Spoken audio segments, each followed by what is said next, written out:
किसी ने बड़े ही कमाल की बात कही है कि कोई आपके हाथ से छीन कर तो ले जा सकता है, पर आपके नसीब से नहीं। नमस्कार दोस्तों, एमपी भोपाल से मैं हूँ आरजी रानी और लेकर आई हूँ एक ऐसी ही कहानी। तो चलिए शुरू करते हैं। दोस्तों, ये कहानी एक राजा की है जो कि अपनी बेटी के विवाह के लिए बहुत ही चिंतित है। वो दिन रात सोचते रहते हैं कि इस कन्या का विवाह हो जाए। एक बार होता यूं है कि राज दरबार में गुरुजी आते हैं और जो राजा साहब हैं वो गुरुजी को बहुत मानते हैं। राजा साहब गुरुजी से कहते हैं कि कन्या का विवाह नहीं हो रहा है, आप बताएं कि क्यों नहीं हो पा रहा है। तब गुरुजी कहते हैं कि आप कुंडली दिखाइए, मैं कुंडली देखकर बताता हूँ कि विवाह में क्या समस्या है। गुरुजी जैसे ही कुंडली देखते हैं उस कन्या की, राजकुमारी की, तो वो आश्चर्यचकित हो जाते हैं, क्योंकि उस राजकन्या के नसीब में इतना सब कुछ है कि जो कि अद्भुत है। जिस कन्या से उसका विवाह होगा, अगर वो रंक है तो वो राजा बन जाएगा, अगर वो किसी गरीब से भी शादी कर लेगी तो वो राजा बन जाएगा, और अगर राजा से शादी होगी तो वो सम्राट बन जाएगा। तो गुरुजी के मन में ये सारी चीजें चलती रहती है, लेकिन वो राजा जी को बताते नहीं है। वो कुंडली देखकर आश्चर्यचकित हो जाते हैं और एक पल के लिए सोचते हैं कि अगर मैंने राजा जी को सच बता दिया तो ये जो कन्या है, अद्भुत कन्या, इसका लाभ जो है वो किसी और को मिल जाएगा। तो गुरुजी के मन में लालच आ जाता है। गुरुजी सोचते हैं कि क्यों ना इस कन्या से मैं विवाह कर लूं। तो गुरुजी राजा से कहते हैं कि इस कन्या के नसीब में, इस कन्या के भाग्य में बहुत ही दुख लिखे हैं। इसका विवाह होना बहुत ही मुश्किल है, असंभव है। तब राजा जी घबरा जाते हैं और चिंतित हो जाते हैं कि ऐसा क्या हो गया है, क्या होगा। पहले से ही वो चिंता में डूबे थे और गुरुजी ने फिर से उनको चिंता में डाल दिया। तब वो गुरुजी कहते हैं कि इसका विवाह तो असंभव है, बहुत ही कठिन है। तो राजा जी कहते हैं कि हाथ जोड़कर उनसे निवेदन करते हैं कि आप कोई उपाय बताइए कि क्या किया जा सकता है। तो गुरुजी यही चालाकी से योजना बना लेते हैं थोड़ी ही देर में और कहते हैं कि इसका एक ही उपाय है। राजा जी तुरंत तैयार हो जाते हैं कि जो भी होगा मैं वो करूंगा, बस आप मुझे उपाय बताइए। तो गुरुजी राजा जी से कहते हैं कि इसका एकमात्र उपाय है, आप एक बक्से में सोना, चांदी, हीरे, जवाहरात पूरा भर दीजिए उस बक्से को, और दूसरे बक्से में आप अपनी कन्या को रख दीजिए, और इन दोनों ही बक्सों को एक नौका में रख के नदी में बहा दीजिए। और सारी चीजें किस समय बहाना है, क्या करना है, कौन सी दिशा में बहाना है, ये सारी चीजें को राजा जी को बता देते हैं। अगले दिन गुरुजी विद्यार्थियों को पढ़ा रहे होते हैं, अध्ययन करवा रहे होते हैं, फिर अचानक उनसे कहते हैं कि बस आज यहीं तक, अब तुम सब जाओ नदी किनारे और वहां जाकर खेलो। और नदी से आज एक काम दे रहा हूँ, मैं तुम्हें एक काम सौंप रहा हूँ कि आज एक नदी किनारे एक नौका आएगी बहते हुए। उस नौका में 2 बॉक्स रखे होंगे, उन 2 बक्सों को लेकर मेरे पास आ जाना। तो सारे विद्यार्थी कहते हैं कि ठीक है गुरुजी, जैसे ही आपकी आज्ञा। सब खुश हो जाते हैं कि अरे आज तो अध्ययन करने को नहीं मिला, चलो मस्ती करते हैं, नदी किनारे खेलते हैं, नहाते हैं। तो सारे विद्यार्थी लग गए, कोई नहा रहा है, कोई नदी में, कोई खेल रहा है। तो इस तरह से चलता रहा काम। और होता यूं है, जब राजा साहब नौका को भेजते हैं वहां से, वो नौका आती है, बहते बहते बहते बहते आती है, और यूं चमत्कार होता है। उसी वक्त वहां पर एक राजकुमार शिकार करने आया था। शिकार करने के बाद वहां पर वो जल वल पीने लगा नदी में, थोड़ी देर बैठा, वहां पर विश्राम कर रहा था, बैठकर देख रहा था। तभी उसे एक नौका आते हुए दिखी और वो नौका उस राजकुमार के पास आकर रुक गई। राजकुमार ने देखा कि अरे नौका में कोई भी नहीं है, बस 2 बॉक्स रखे हैं, 2 बक्से रखे हुए हैं, इन बक्सों में क्या है। तो राजकुमार ने जाकर देखा कि एक बक्सा देखा, तो सबसे पहले जो हीरे जवाहरात रखे हुए थे वो बक्सा खुला।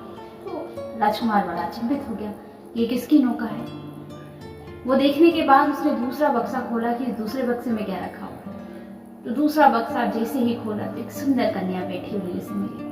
राजकुमार उस कन्या को देखते ही रह गए, क्योंकि वो कन्या वाकई में बहुत ही सुंदर थी। और उसके बाद बड़े ही सहजता से उन्होंने उस कन्या से पूछा कि आप इसमें कैसे और यहाँ कैसे इस हालात में।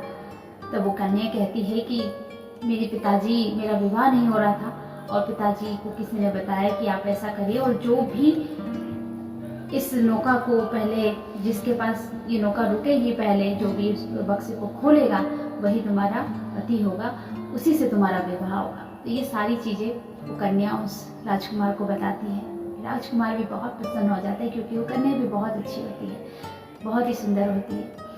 तो राजकुमार उस कन्या को, जो बॉक्स में अंगूठियाँ भी रखी हुई होती है, तो उसी में से एक अंगूठी हीरे की निकालते हैं और वो दोनों एक दूसरे को पहना देते हैं और राजकुमार उस कन्या को अपने घर ले जाते हैं। जाते जाते राजकुमार ने जो शिकार किया होता है, भालू का शिकार किया होता है, तो वो भालू को उस बॉक्स में डाल देते हैं और वापस से नौका को बहा देते हैं पानी में। तो वो नौका जाती है बहते बहते और उन विद्यार्थियों तक पहुंच जाती हैं, जहाँ वो विद्यार्थी उस नौका का इंतज़ार कर रहे होते हैं कि हाँ ये नौका आएगी और हमें उसको लेकर जाना है, गुरुजी ने हमसे कहा ऐसा। तो उन विद्यार्थियों को नौका आती हुई दिखती है और जैसे ही वो नौका उनके पास आके रुकती है, तो वो विद्यार्थी दोनों बक्सों को उठाते हैं और गुरुजी के पास ले जाके कहते हैं कि गुरुजी हम ये बॉक्स जो है वो हम ले आए। गुरुजी बड़े ही प्रसन्न हो जाते हैं कि अरे वाह, कन्या भी आ गई और हीरे जवाहरात भी मिल गए, बड़े खुश हो जाते हैं वो। उसके बाद गुरुजी विद्यार्थियों से कहते हैं कि अब तुम लोग जाओ और मैं अगर आवाज़ भी लगाऊं तो भी मत आना। तो ऐसा कहकर कितना ही आवाज़ लगाऊं तुम लोग अंदर मत आना, ऐसा कह देते हैं गुरुजी उनको। तो विद्यार्थी कहते हैं कि जी गुरुजी, जैसी आपकी आज्ञा। गुरुजी दोनों बक्सों को अंदर करते हैं और अंदर से दरवाज़ा लगा लेते हैं। जैसे ही गुरुजी उस बक्से को खोलते हैं, पहला बक्सा तो होता है वो खाली होता है और दूसरा बक्सा खोलते ही उसके अंदर से एक भालू निकलता है और वो भालू जो है वो बहुत ही खुकार था और भूखा था, क्योंकि राजा ने उसका शिकार किया हुआ था, तो बहुत ही ज़्यादा भूखा सा था। और जैसे ही वो गुरुजी को देखता है तो गुरुजी पे हमला कर देता है। गुरुजी चिल्लाने लगते हैं कि अरे बचाओ बचाओ बचाओ बचाओ। कोई विद्यार्थियों को आवाज़ तो आती है, लेकिन विद्यार्थी कहते हैं कि अरे गुरुजी ने मना किया है कि मैं अंदर कुछ भी करूं, कितना ही आवाज़ लगाऊं, कोई भी दरवाज़ा मत खोलना। तो विद्यार्थी दरवाज़ा नहीं खोलते हैं, कहते हैं कि जो बुरा करता है उसको बुरा ही मिलता है। आप कितनी ही चालें चल लें, आप कितना ही कुछ कर लें, लेकिन ईश्वर कभी भी गलत नहीं होने देते। कभी भी किसी के हाथ से आप छीन कर ले जा सकते हो, लेकिन उसके नसीब का छीन कर आप नहीं ले जा सकते हो। तो गुरुजी ने अपने पैरों पर ही कुल्हाड़ी मार दी और अपने जीवन को बर्बाद कर लिया। भालू वो गुरुजी को खा गया और गुरुजी का जीवन नष्ट हो गया। दोस्तों, ये छोटी सी कहानी है, लेकिन हमें बहुत कुछ सिखाती है कि हमेशा आपके पास जो है उसको देखिए, दूसरों के पास क्या है क्या नहीं है उसे मत देखिए।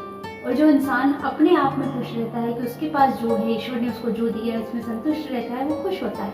लेकिन जो दूसरों से छीनना चाहता है, हो सकता है कि वो कामयाब हो जाए, लेकिन वो सफल नहीं होगा, क्योंकि ईश्वर की जो नीति होती है वो बहुत ही अलग होती है और जो ईश्वर का न्याय होता है वो बहुत अलग होता है। हम इंसानों की नीतियाँ फेल हो सकती हैं, पर ईश्वर की नहीं। तो याद रखिए, जीवन में अच्छे काम करिए, अपने नसीब का खाइए और खुश रहिए, किसी का नसीब के छीनने की कोशिश मत करिए। उम्मीद करती हूँ कि आपको ये छोटी सी कहानी अच्छी लगी होगी।